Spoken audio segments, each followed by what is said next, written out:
Welcome everybody, Rising Spirit number 5, we're back with a new run of Rising Spirit, hot off of Kindle the Flame.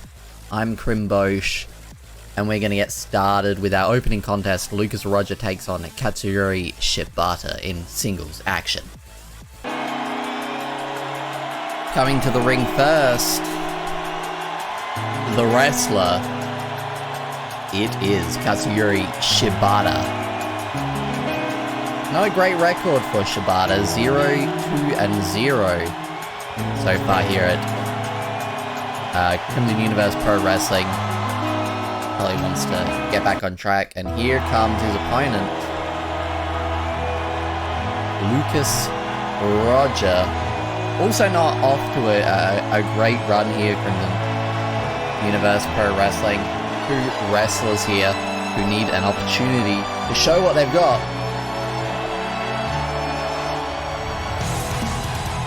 Get a big win.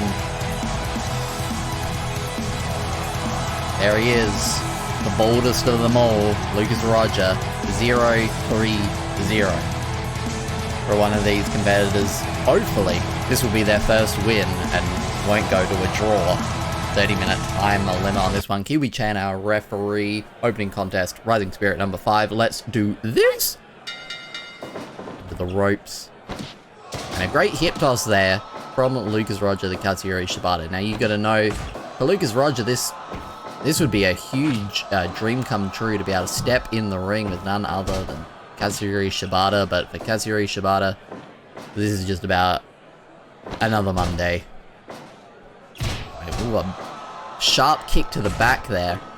Katsuyori Shibata, we've seen him challenge for the Shining Spirit title, that is our shoot fighting title, unsuccessfully against the champion Roman Reigns. We also saw that happen again at Kindle the Flame Request Rampage. And Katsuyori Shibata with the arm of Lucas Rodger. But this time, Katsuyori Shibata's first regular wrestling match here at Crimson Universe Pro Wrestling. Maybe stepping away from the MMA Dodecagon might serve him well here. Lucas Rodger as well obviously has had his success in Crimson Universe Pro Wrestling back in WWE 2K22, but has not really been able to keep that success, that momentum going for him here as we've moved into Fire Pro Wrestling. Well, but right now I was gonna say he was in control of Katsuyori Shibata. But here we go, back and forth. And Lucas Rodger getting the better of a strike exchange with Katsuyori Shibata. I wouldn't expect that to happen ever. Oh my god, that kick to the head. Lucas Rodger might be out, but nope, back to his feet. Snapmare takeover. And a pin, only a 1 count. Maybe a bit of wishful thinking there on a pin like that at this stage against Katsuyori Shibata. Another sharp kick to the back. And a hip toss there. Lucas Rodger staying in control of Katsuyori Shibata, keeping him grounded right now. Oh, but those combination of strikes, the chaotic kicks to the face, and cutting off whatever they were going for there.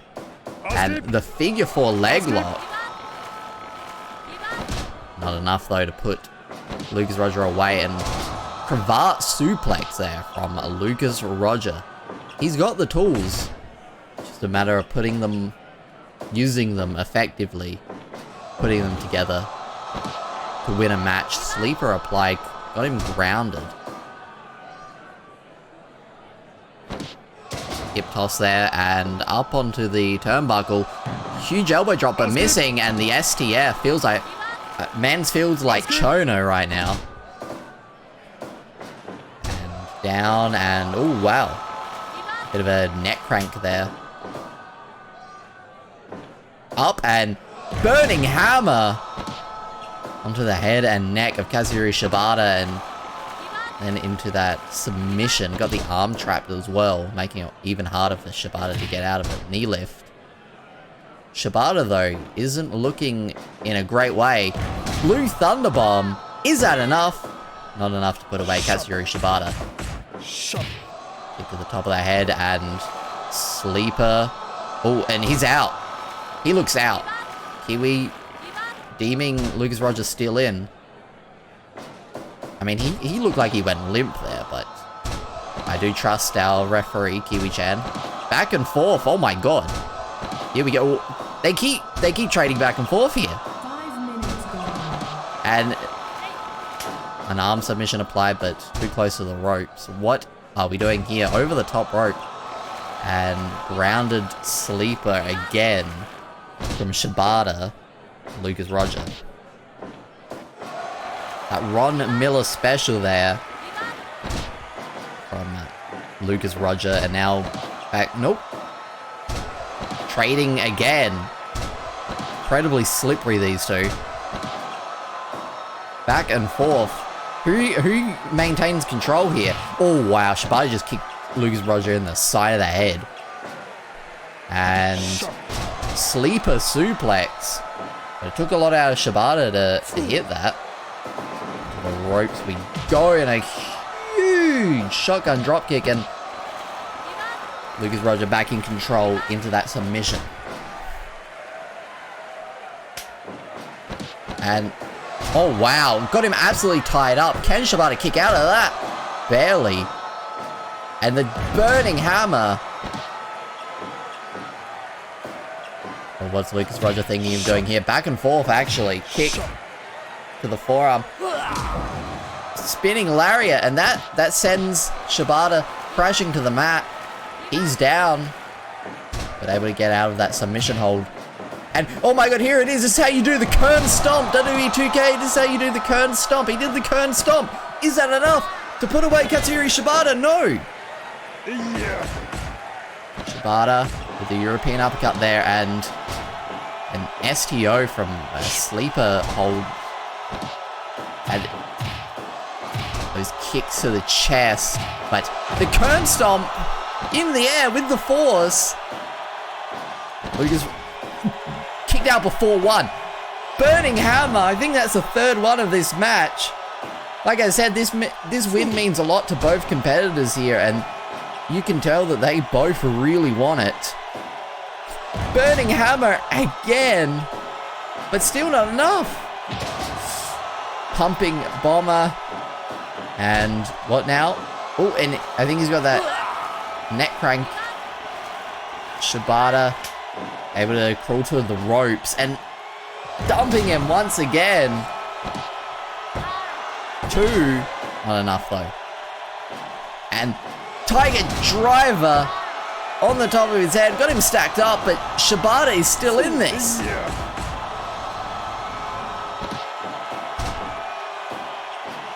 What does Shibata need to do to put Lucas Rodger away? But what does Lucas Rodger need to do to put Shibata... Oh my god, he's doing his own thing! He's doing the PK! But Shibata's right back up! He does not take that disrespect. I cannot believe the match. This is only the opening contest here for Rising Spirit number 5. Lucas Rodger was fired up. Went out to join him. Oh, nope. In and out. No one was really sure. The Shining Wizard... Shades of KG Muto. And that is not enough to put away Katsuyori Shibata. And now Katsuyori Shibata's gonna show you how it's done, but Lucas Rodger straight back up. Go to sleep. Another PK. There's the pin. Is that enough? No. Brainbuster there from Lucas Rodger. And what's... Oh my god, what a moonsault from the apron. 5, 6. There's that cravat suplex again. Into the ropes and... Sleeper. And there's the PK, but... Lucas Rodger just shoots back to his feet. That spinning lariat. Grounds Katsuyori Shibata into the ropes. Kitchen sink. Now to the outside. Very dangerous out there. Kicks to the face there. And a German suplex on the outside. Maybe Katsuyori Shibata. Look, the Kern stomp on the outside. Look at Rodger. I thought it was going to take the count out there on Shibata, but burning hammer once again.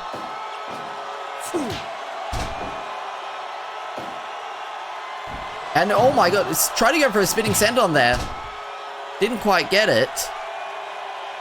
But a dragon screw leg whip takes him back down, and spinning senton. Maybe another one.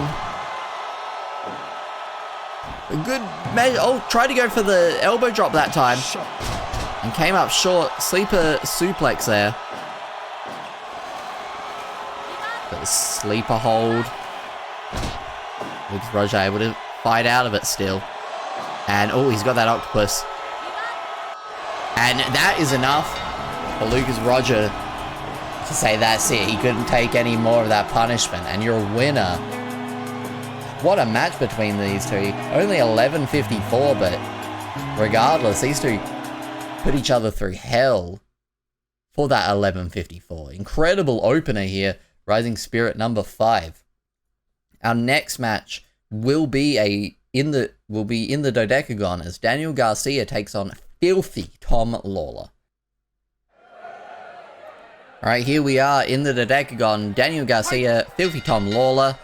Here we go. 5-minute rounds here in the Crimson Universe Pro Wrestling Dodecagon. Be interesting to see who here between Tom Lawlor and Daniel Garcia can gain some momentum and maybe start to make a case for taking on Roman Reigns for that Shining Spirit Shoot Fighting Championship later on. Ooh. Daniel Garcia, a very capable grappler, but he's in there with an actual MMA fighter, actually competed in the UFC, Tom Lawlor, before then moving a bit more into wrestling. Tom Lawlor we have seen unsuccessful, I believe, against Zack Sabre Jr. on a previous episode of Rising Spirit. Oh, back and forth we go. We're just getting started here, but these two are already throwing hands. Now, submission or knockout is the way to win here in the Dodecagon. No pins.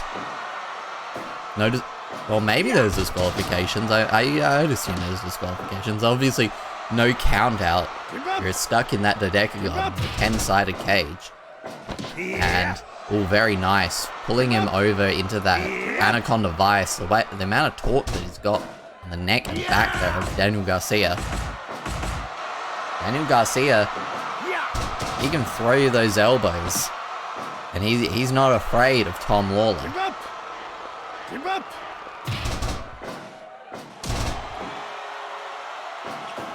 Bringing Lawlor to his feet. Great Russian leg sweep. Yeah. And Lawlor Give up! wrenching on that neck and back once again.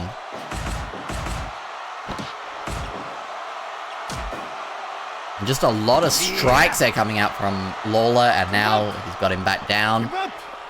But Daniel Garcia, like I said, he's a capable grappler. He knows how to get out of these holds, and he can take... Oh, wow. He can take him. And really wrenching back. And, wow, that's enough!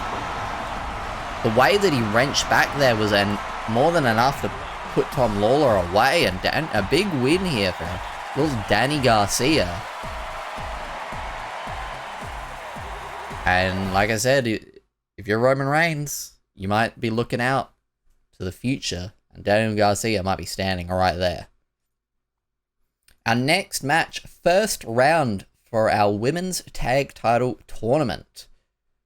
It will be the team of MaiHime, Meiya and Himeka, versus the team of Miyu Yamashita and Maki Itoh. Coming to the ring first, debut here for both of these women here at the Universe Pro Wrestling. Micah and Himika MaiHime, former Stardom Tag Team Champions, looking to advance here. First round of our Women's Tag Team title tournament. The finals will take place at our next event, which we'll announce eventually. But here is the team of Miyu Yamashita and Maki Itoh.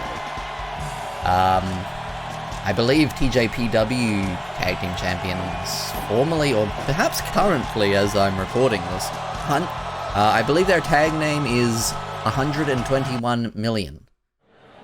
Whatever that's about. No time limit here. We need a winner to advance here in the tournament.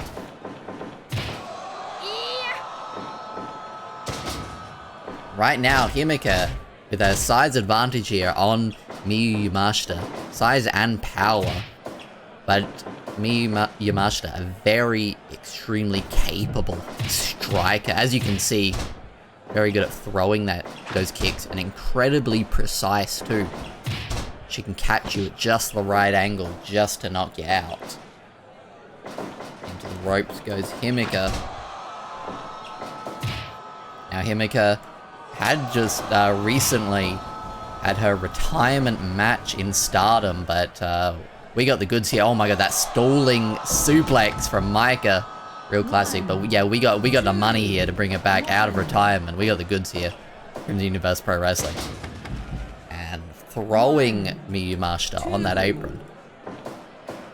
Currently, Micah and Himika were in control. Here comes former Crimson Universe Pro Wrestling Women's Champion, Maki Itoh. We have not seen her yet. Oh, here comes Kokeshi. We have not seen Maki Itoh yet here in Fire Pro, but the first ever Crimson Universe Pro Wrestling Women's Champion is Maki Itoh. Held it for 42 days with one successful defense, which just recently Jamie Hayter surpassed that at 47 days. And great takeover there from Micah to Maki Itoh. A real dream match between two of the best tag teams in Joshi Pro Wrestling at opposite companies. MaiHime representing Stardom and 141 million representing TJPW. And interesting, you don't see Miyu Yamashita do stuff like that, but you've got to just take out the base of the much stronger and larger Jumbo Princess, Himika.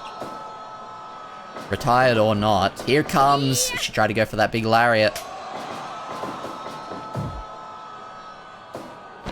Micah as well, quite a powerhouse in her own right. Maybe doesn't have quite the same size as Himika, but still pack a punch. Oh wow. GTW, she previously has tagged with Hiroki Goto at Historic Crossover for Stardom. Scooping a slam there, and Micah thought that was enough to put away Maki Itoh. Maybe underestimating Maki a little bit, and sleeper hold from Maki Itoh. Maybe learned from honorary member of the Itoh Respect Army, Minoru Suzuki. Sending Himika to the outside. What is Maki Itoh thinking of doing here? Nothing. Wasn't able to get anything. Himika knew too well than to stay on the outside with Maki Itoh. Into the red turnbuckle and catching Himika. I believe that was a DDT of some sort. Oh, those headbutts. The incredible hard head of Maki Itoh on display right there. Here comes Micah. Oh, but Kokeshi. I think she missed with the Kokeshi there. Only a 2 count there. In comes Miyu Yamashita. Like I said, one of these two teams will advance in our 8-team women's tag title tournament. The grand finals taking place at our next big event. We'll be seeing... Oh, she got that spinning kick, but almost like a Rainmaker there from Micah. We'll be seeing more of these tournament matches as Rising Spirit progresses. As in, we'll see another one next week. Another huge lariat there, and another one. In comes Himika. She can throw a line with the best of them, but up and with the scoop and a slam there. It's forearms. But a DDT there from Maki Itoh out of nowhere. Like I said, Maki Itoh is no stranger to Crimson Universe Pro Wrestling, and huge Samoan drop there from Himika. Sent the wind out of Maki Itoh, but not enough. Put her away. There's that huge headbutt.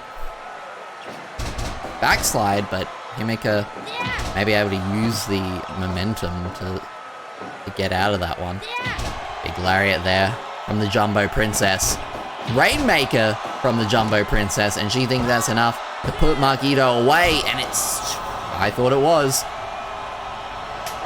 In comes Micah. Oh wow, just dumping Maki Itoh off the apron to the floor, and what is she doing out here? Oh my god, slamming Maki Itoh onto the pads on the outside. They are pads, but they're not particularly soft. Argentine backbreaker or torture rack, whichever you prefer. 15. Maki Itoh back into the ring. Back and forth we go with these forearms. Maki's fired up with the headbutt. There are not many answers to a headbutt. But Micah, she is fired up. What is she doing here? Another Argentine backbreaker. To the outside. I can't quite see what happened there. I think Miyu Yamashita is in control right now. 9, 10, 11, 12. TNA kick to the stomach there. Miyu Yamashita might be looking for the count-out victory. Mike into the ring. Okay, both into the ring. 17. Maki and Himika. Huge DDT spiking Himika on the top of her head. Is that enough? No. Oh, those repeated headbutts. This is a post-Shibata world, but I guess Shibata was on this show, so maybe they could have asked him. Should I do a headbutt? Surely Shibata would tell you no. Was that enough? Not quite. Samoan drop there. With the splash as well. And that's enough for MaiHime to advance here in the Women's Tag Title Tournament. Give you a bit of an idea of who else we might see in the Women's Tag Tournament next week. Rising Spirit number 6. We'll be having Mercedes Monet and Trinity Fatu taking on the team of Suzu Suzuki and Risa Serra, representing Prominence. But that's for next week. For what's coming up next, oh my god, we actually have another Women's Tag Title Tournament match later tonight. I forgot about that. But that's not next. Coming up next, a death match. Dick Togo takes on Chris Chan. Here we are, death match. Dick Togo versus Chris Chan here. Dick Togo going straight into those barbed wire ropes, courtesy of Chris Chan. And Chris Chan thinks that's enough to put away Dick Togo. And look at the size difference here. Now, this is Dick Togo's debut here, Crimson Universe Pro Wrestling. We have seen Chris Chan before, but Chris Chan had to go away for a while. Was in custody, legal police custody, but is now out of custody. Can now compete here once again, Crimson Universe Pro Wrestling. Dick Togo, he's got that barbed wire baseball bat, just swinging for the fences. And sending him Steiner line into the barbed wire base with that. And oh, a roll up there from Chris-chan, sneaky. But I think if there's anyone who knows how to be sneaky, it's Dick Togo. Currently part of the House of Torture, affiliated of a part of Bullet Club, into the barbed wire ropes.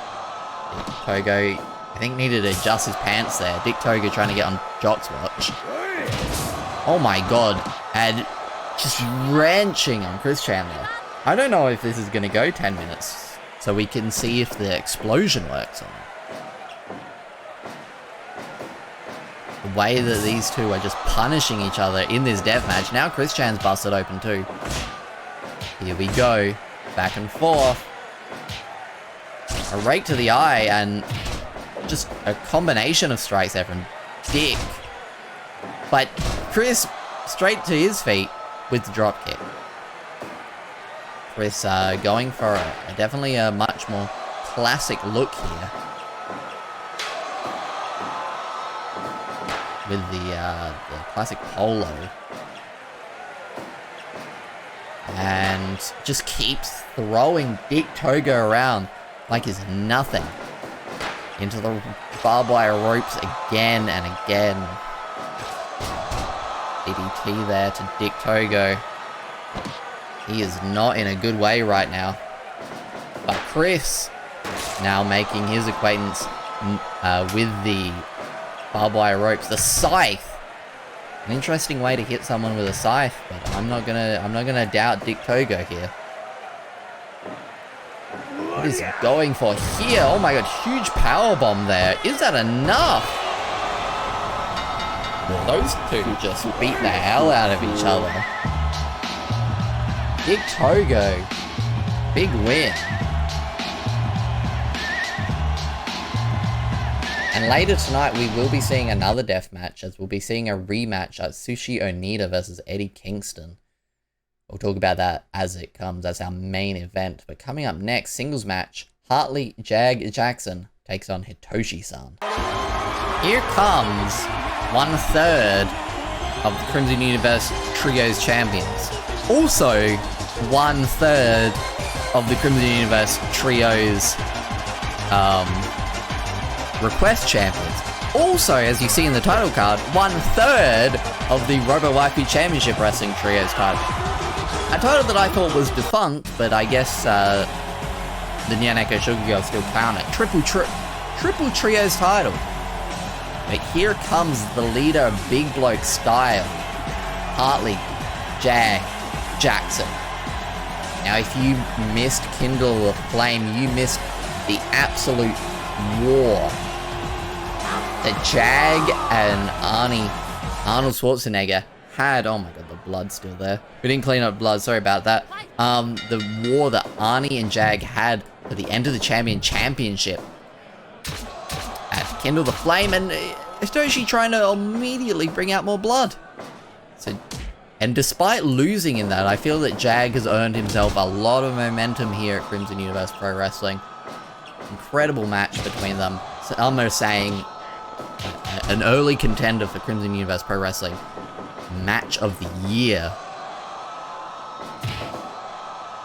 But it's interesting to see Jag now change. What's he got up there?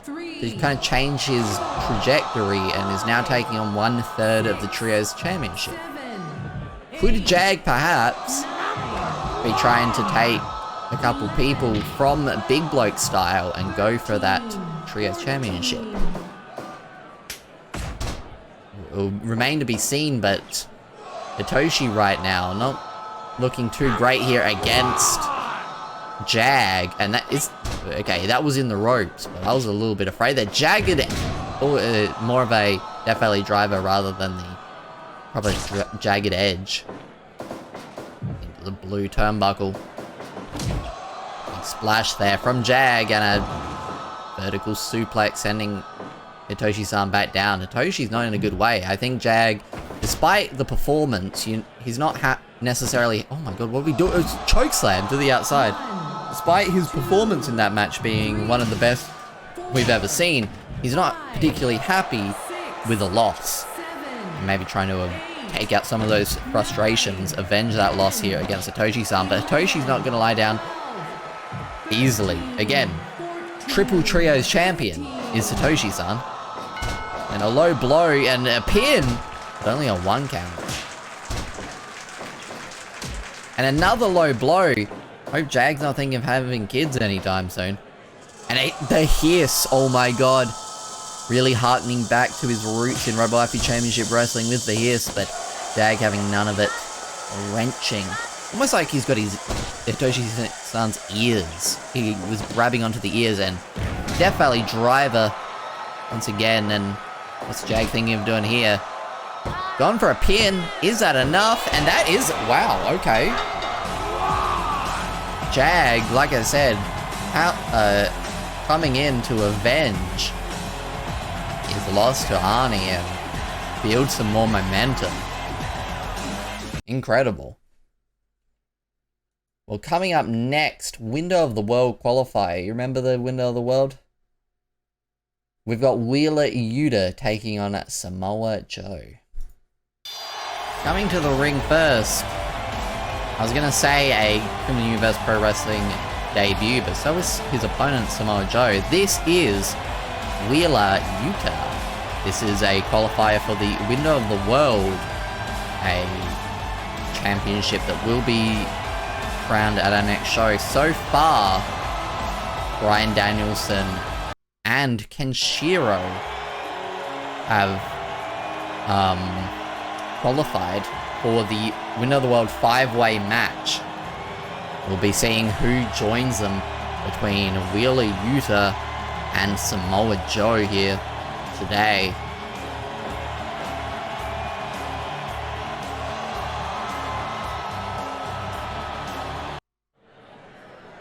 We still got the blood everywhere, but here we go. Samoa Joe, Wheeler Yuta, let's do this.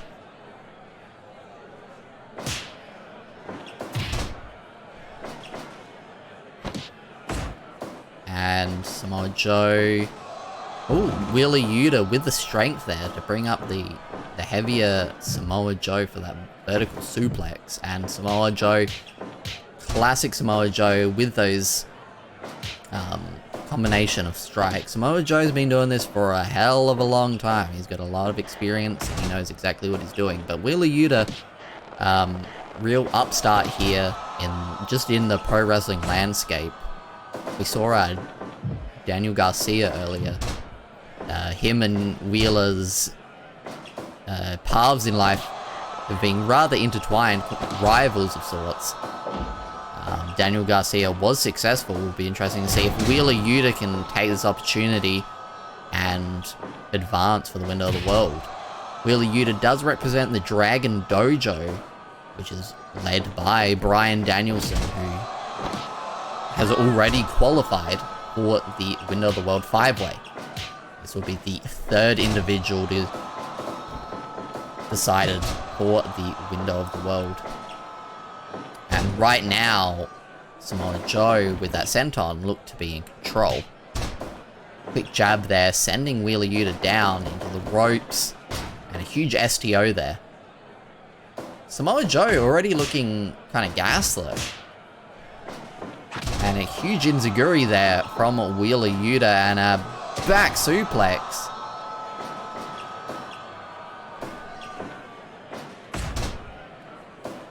Samoa Joe dragging Wheeler Yuta a bit more centered. And we'll try to go for a back suplex of his own, but Wheeler Yuta able to get out of the way there.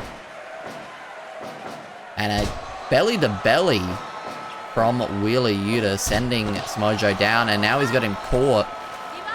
Wrenching across the face, got that arm caught as well, but a huge suplex there. And the enziguri from Samoa Joe. This could just be a matter of time for Wheeler Yuta at this stage. Is that enough?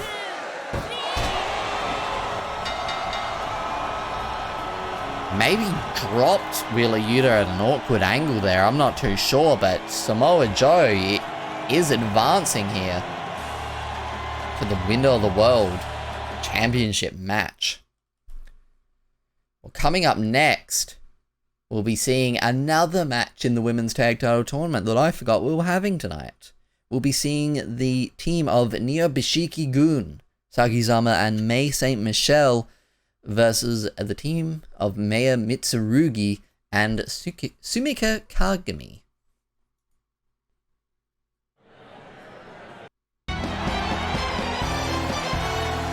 Coming to the ring, the team of Sakisama and Mei St.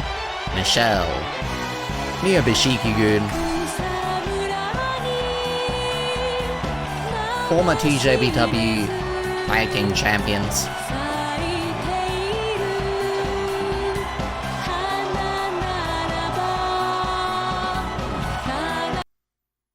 And coming up here is an interesting tag team.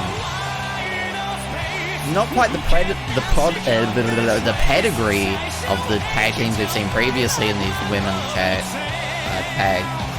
Meiya Mitsurugi and Sumika Kagami from Rebel-Aki Championship Wrestling might have won the tag titles there in Rebel-Aki Championship Wrestling. I'm unsure. Don't quite recall, but Meiya and Sumika definitely have a lot to prove here against a seasoned tag team in Neo-Bishiki-gun, Sakisama and Mei St. Michel. Great flipping leg drop there, but Meiya Mitsurugi might show us the power of the Mitsurugi family. It's not just wealth, there is physical power to behold also. But yeah, Meiya Mitsurugi, Sumika Kagami, coming from Rebel-Aki Championship Wrestling. First time we've seen him here, and yeah, the crowd are not into this disgusting creature named Mei St. Michel. Not to be confused with Mitsurugi, who some do for some reason. Very different people, Mitsurugi and Mei St. Michel. There's a pin there. And in comes Sumika. And what is Sumika able to get into the ring? And Mei St. Michel was in a bad way though. As well as representing Neo-Bishiki-gun here at Crimson Universe Pro Wrestling, both Sakisama and Mei St. Michel represent the Sakura dynasty led by Emi Sakura. And there is the cattle mutilation again. You know what, maybe I can see why people start to confuse Mitsurugi and Mei St. Michel a little bit. I'm starting to see it. They're still definitely not the same people, but you know, Mei St. Michel is just stealing Mitsurugi's moves, is what's happening. And I really wouldn't expect anything else. Like Sakisama, on the other hand, one of the greatest people who have ever lived. I could never say a mean or horrible thing about Sakisama. She had an image from one of her matches go incredibly viral, leaving a lot of like wrestling communities. Just saw it shared all over the place. Sakisama, a true icon. But Meiya Mitsurugi putting it to Mei St. Michel. I almost got them confused. Up and over, sending Meiya Mitsurugi to the mat there. Drop kick there from Mei. But Sumika now in. Mei was not able to really capitalize from that drop kick and now is paying the price. Bringing back in Sakisama. Some say that Sakisama also has a resemblance to Saki Akai, but I don't know. Saki Akai, by the way, in Yakuza 6 as a hostess.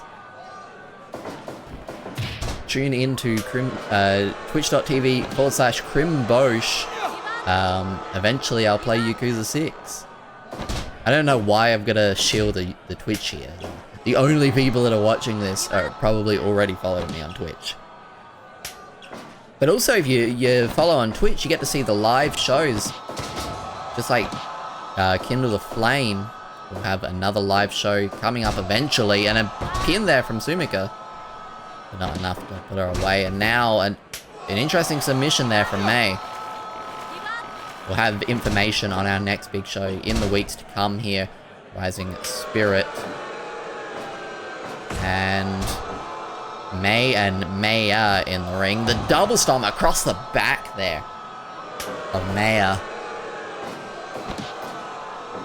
And as much as the Muv-Luv team here of Meiya and Sumika had a lot of matches in Robo Waifu Championship Wrestling, it is difficult to really say how that experience is. Great Shining Wizard there from Sakisama when you're against former EJPW Tag Team Champions in the way of Neo Bishiki-gun. But right now, I think Meiya and Sumika are really holding their own here. We've seen that for some of the individuals from Robo Waifu Championship Wrestling who've made the jump here, they've been struggling to find their feet. Except for Noriko Takaya, the Rising Spirit champion who got this show off. We'll be seeing her, I think, again next week, defending that Rising Spirit championship. Scorpion Death Drop from Sumika. To the ropes. And a crucifix pin there. Not enough, though, to put Sumika away. And, oh wow, what a athletic maneuver. Is that enough? Meisei Michel. Barely. Back and forth we go. And, oh wow. That combination of strikes there from Sakisama and those head kicks. How the hell did Sumika keep standing after being kicked in the head multiple times like that? Sakisama in control. Try to go for that big boot. The long legs of Sakisama. Oh, there it is. She doesn't even have to lift her legs that high to kick you in the face. Oh, what do we got here? Face buster there. And a 640, I think, there from Meiya. And what are we doing here? Dragon Screw leg whip. And I believe that's a Boston Crab on the outside. You're not going to tap her out, but maybe you can stop her from getting back into the ring. Take the clown out. Advance here. Both competitors are down right now. Oh, and Last of the Dragon. Is that enough? Meisei Michel is down. Back into the ring. The cameraman is a bit lost. Sumika was tagged in. Drop kick there from Mei. And what is she doing here? Oh my god. And is that enough for Neo Bishiki-gun to advance? It is. Neo Bishiki-gun advancing. If you've forgotten from earlier, you're just tuning in halfway into this non-live thing. You just open the video and skip to this exact moment. MaiHime also advanced earlier on. Incredible match between these two. That was our semi-main event. We'll be moving into our main event contest for the Spirit of Anarchy Championship, a rematch from Kindle the Flame after it went to a draw. Atsushi Onita, the champion, will defend against Eddie Kingston. Here we go, Spirit of Anarchy title, Eddie Kingston, Atsushi Onita. Now for this match, the alleged explosion, whether it wants to go off or not, has been changed to 15 minutes rather than 10. To try avoid another draw between these two, because that's why we're having this rematch right now. There was for some reason a deathmatch judge's decision that decided Onita the winner, but I don't really think judges are appropriate for a deathmatch. So here we are, a rematch, Onita and Eddie Kingston once again. Now, Eddie Kingston here in his deathmatch gear this time. Scooping a slam there from Eddie Kingston. He wants that deathmatch title. And really, Onita didn't beat him to defend it the first time. And Onita was more than happy to oblige for this, this rematch. Onita didn't want his first defense to end like that. He wants to be a fighting champion, and he wants to show that he's the best deathmatch wrestler in the world. Especially in regards to exploding barbed wire, which is a type of match that he he probably actually created. I'm not exactly sure if he created it or not, but he definitely made it much more popular. He definitely brought it into the mainstream, and he's definitely an expert in it. So he wants to be able to successfully defend this title and show that he's the best. But Eddie Kingston, he's a scrappy guy. He just loves to fight, he loves to inflict pain, but, you know, he wants to win. He wants to make money, he wants to be the best at everything that he strives for. He's not much of a deathmatch guy, but he knows his way around a street fight. I may have mentioned this point and kindle the flame a bit, but for Eddie Kingston, it's always about pride. No matter what the venture is, whether it's regular wrestling, whether it's deathmatch wrestling, he's a proud man, and he wants to prove himself, and he wants to prove that he's better than Atsushi Onita. Eddie Kingston as well, a huge fan of Japanese professional wrestling. You've got to think that he must look up to Atsushi Onita a lot, and he would want to prove himself to Onita by beating him for the deathmatch title. Right now, I'd say pretty even between these two competitors. We did see a deathmatch earlier as Dick Togo took on Chris Chan, with Dick Togo successful. So you got to think the winner of this match may got to start thinking about Dick Togo as a potential challenger. But Chris Chan as well held his own in that deathmatch environment. You really got to consider both, but right now they aren't considering anything else but beating one another here in the middle of this ring. Tiger Driver there, and not enough to put away the Mad King, Eddie Kingston, into those exploding barbed wire ropes. Onita in control right now. Got that piece of table. We didn't even have a table, we just have a piece of a table for some reason. We've never had a table in Fire Pro because there aren't any. Maybe it's a table from the first ever Crimson Universe Pro Wrestling World Title match, which was a Iron Man table match that was won by Dominik Dijakovic. Baseball bat. Interesting when you have a baseball bat and you hit with like the handle of it. The Hurricane. Do we have a new Spirit of Anarchy champion? Is that enough? Not quite for the Mad King to take it, and I don't know what Onita was thinking there, but he didn't quite get it. Powerbomb got him fully stacked up, and I thought that was enough. Last second, another Hurricane, this time to the back of the head. Onita's still got it in him. German suplex. A chair, where did he get that chair from? Where did he pull that chair from? Onita kicking out of that right away. Another Tiger Driver. Rope break here in this barbed wire death match. That's happened a few times, so I'm not really surprised by it anymore. It's just it's an interesting thing. DDT there from Atsushi and Onita, but both of these competitors are looking spent.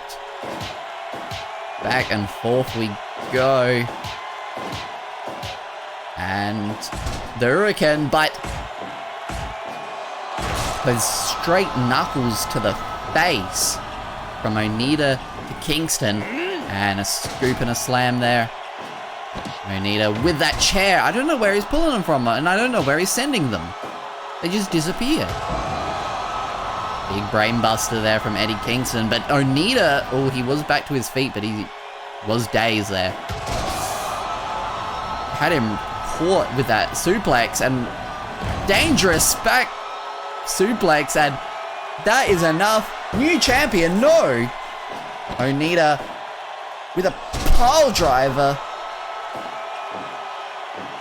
And here's that Tiger Driver once again. Is that enough? Kingston kicks out. Back suplex.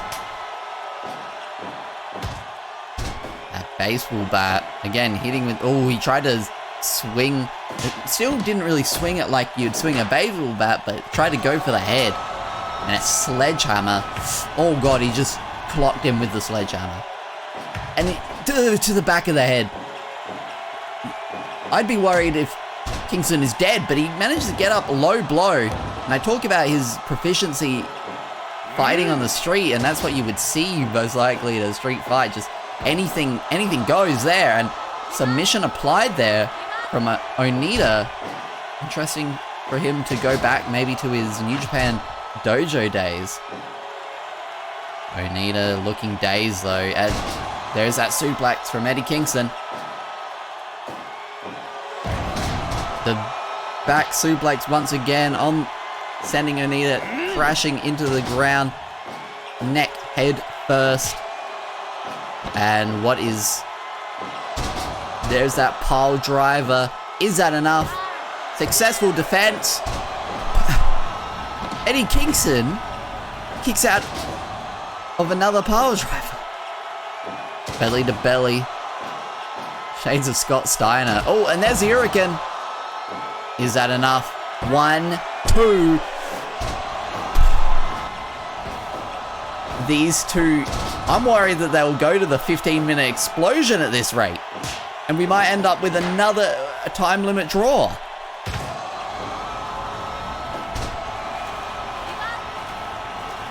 And not going to give up. Eddie Kingston is not the type to give up. Using that scythe. Belly to belly. 10 minutes gone. And there's that Hurricane. Surely that's enough to put Onita away. I just don't know what to say at this point. Impaler DDT. Onita is not in a good way. He's bleeding out on the ground, but Eddie Kingston, he's getting gassed from everything that he's throwing out here.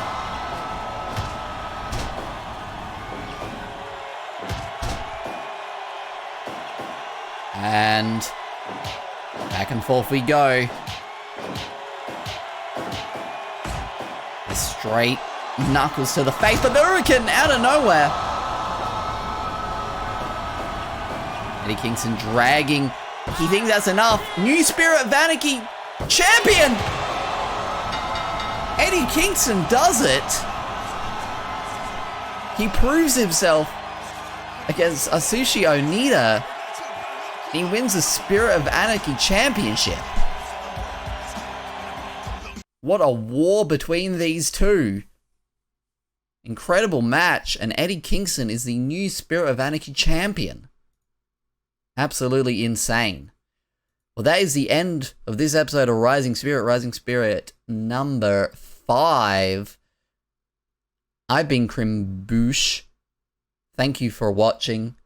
And remember to stay tuned for when we get to Rising Spirit number 6. Bye-bye.